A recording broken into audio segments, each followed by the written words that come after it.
Good morning, boys and girls. Happy Sunday. I hope you've all had a really great week. I know some of you have gone back to school in the last few weeks and I hope that's going really well. For those of you who are still homeschooling, keep going. You can do this and hopefully we'll be back at school in September. This morning's session we're going to be learning about a man called Joshua, and Miriam is going to be teaching us today. We're going to have a craft activity, a memory verse and discussion questions. But first of all, we're going to be singing a family worship song. This song is called Ask, Seek, Knock. So let's go over there now.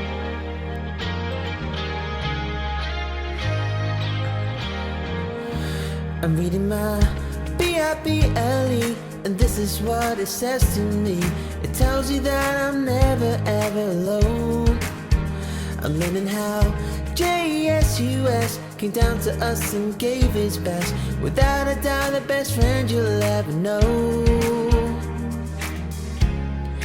Our God knows exactly what I need, so I remember this. Let's go. When you ask, he cares. When you seek, he's there. When you knock, God opens up the door. When you ask, he cares. When you seek, he's there. When you knock, God opens up the door.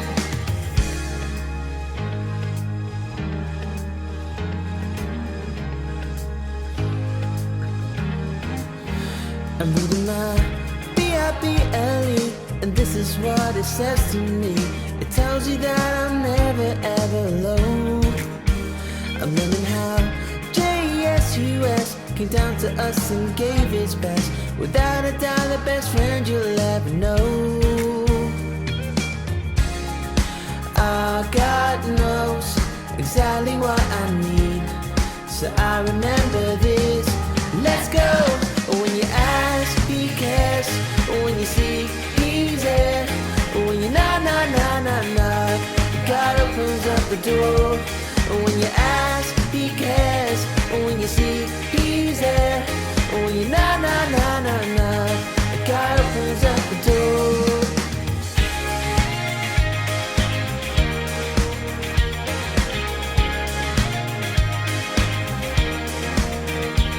When you ask, he cares. When you seek, he's there. When you knock, God opens up the door. When you ask, he cares. When you seek, he's there. When you knock, God opens up the door. Our God knows exactly what I need, so I remember this. Let's go. When you ask, he cares. When you seek, he's there. When you knock, God opens up the door. When you ask, he cares. When you seek, he's there. When you knock, God opens up the door. Woo!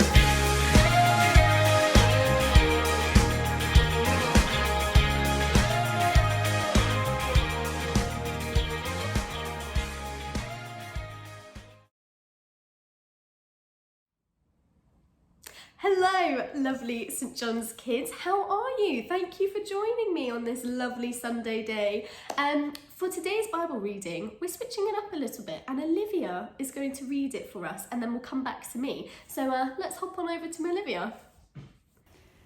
This morning I'm going to be reading a story called The Warrior Leader, and we're reading this from the Jesus Storybook Bible. After Moses died, God gave his people a new leader. His name was Joshua, which means the Lord saves. Joshua was going to lead God's people into the special land God had promised to give them. By this time, God's people had been wandering around in the baking desert for 40 years.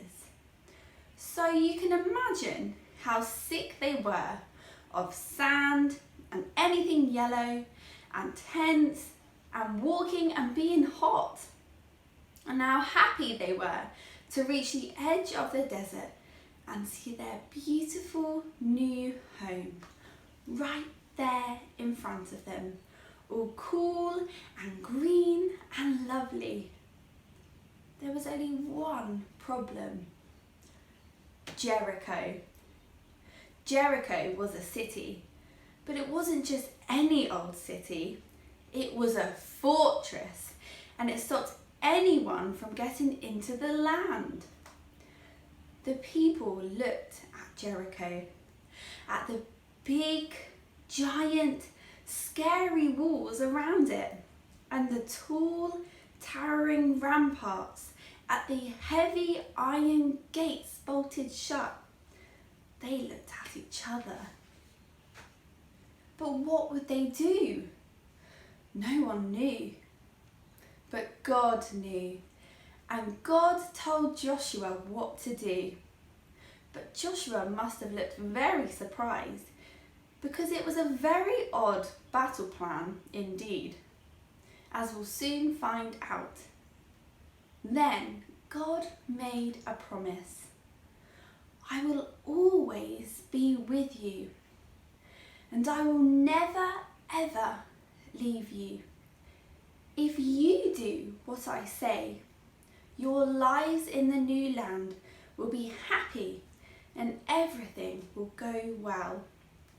So Joshua gathered his army together, and they had swords and spears and shields. But the plan wasn't about fighting.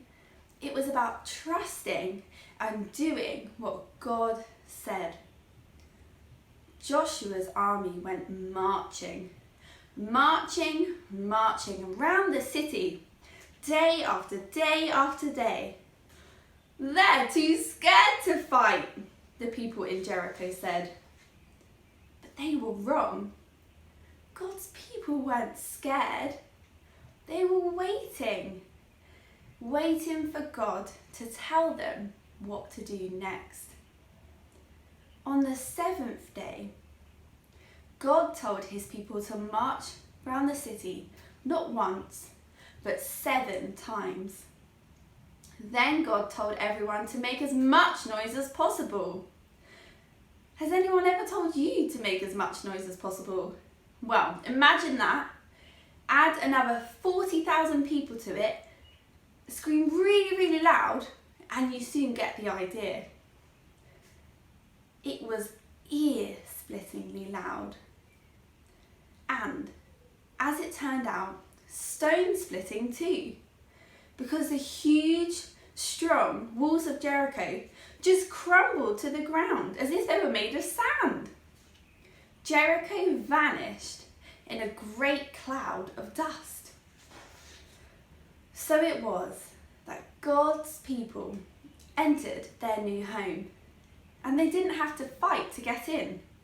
They only had to walk. Joshua said, God has brought you safely here. Now, will you do what he says? Everyone said, we promise. Only God can make your heart happy, Joshua said. So don't pray to pretend gods.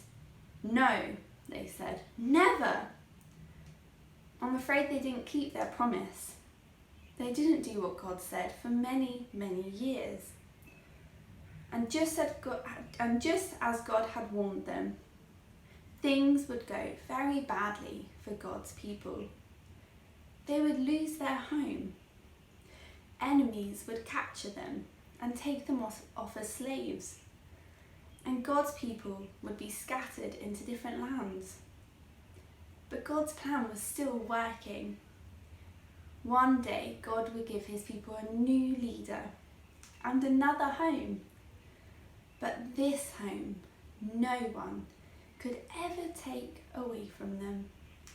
The end. Wow, that is quite a story. Thank you, Olivia. Beautifully read.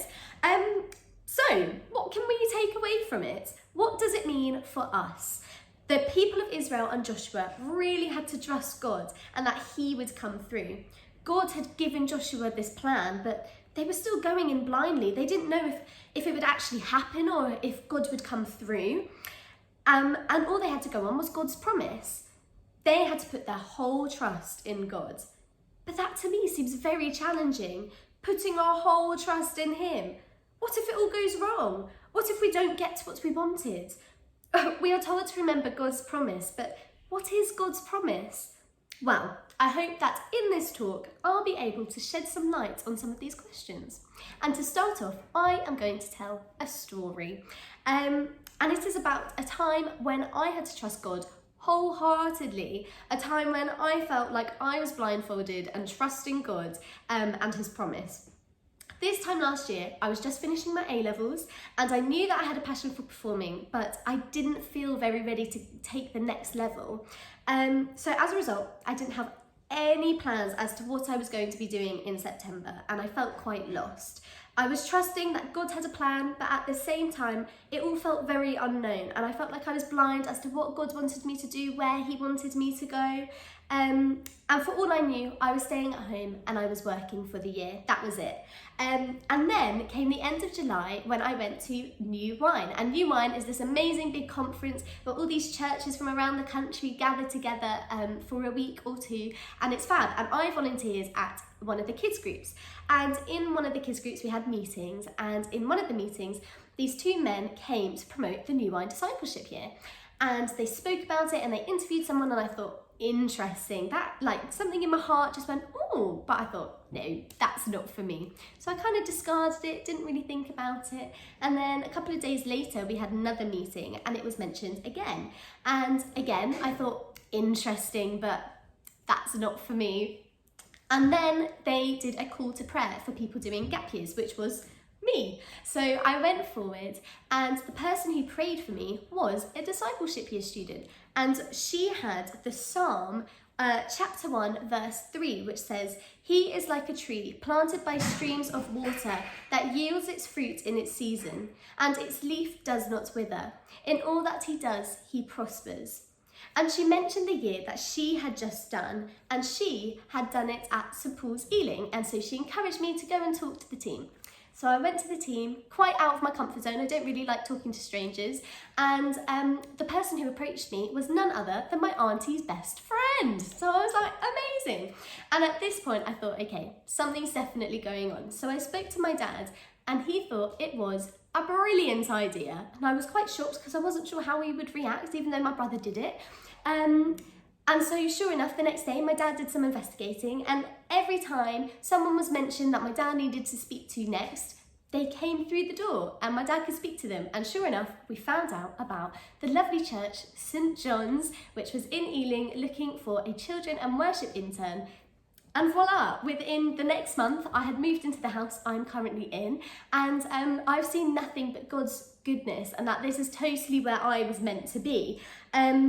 This was a clear moment of me feeling blind and lost as to what my next step was, and God keeping his promise and going above and beyond all my expectations and coming through.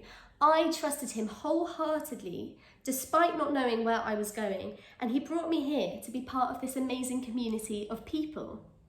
And God's promise is amazing. He promises that he has a unique plan and journey for our lives. And the best part is that God is an unchanging Heavenly Father. He never changes, which means that he will never break his promise. He will never let us down. And sometimes we have a grand plan as to how our lives are going to work out. We think that that is what is best for us, but then it might not happen, or we might not get it. And sometimes we can get angry at God and we can blame him for the door not opening.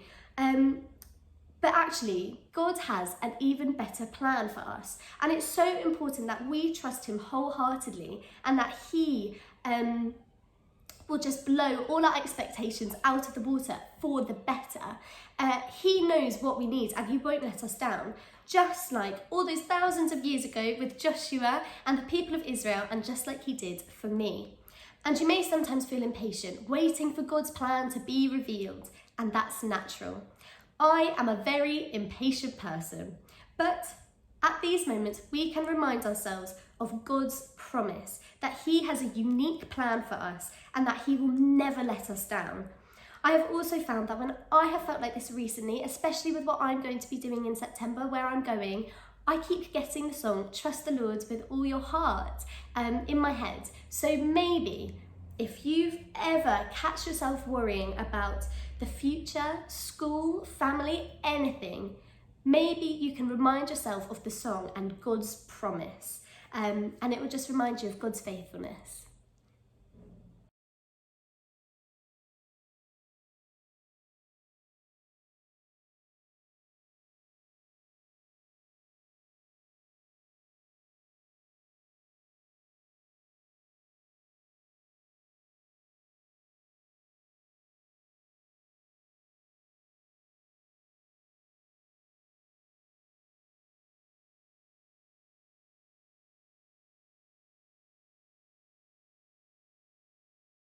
Hello everyone, so for today's memory verse we have Isaiah 40 verse 31, and I've got some fabulous actions to go with it.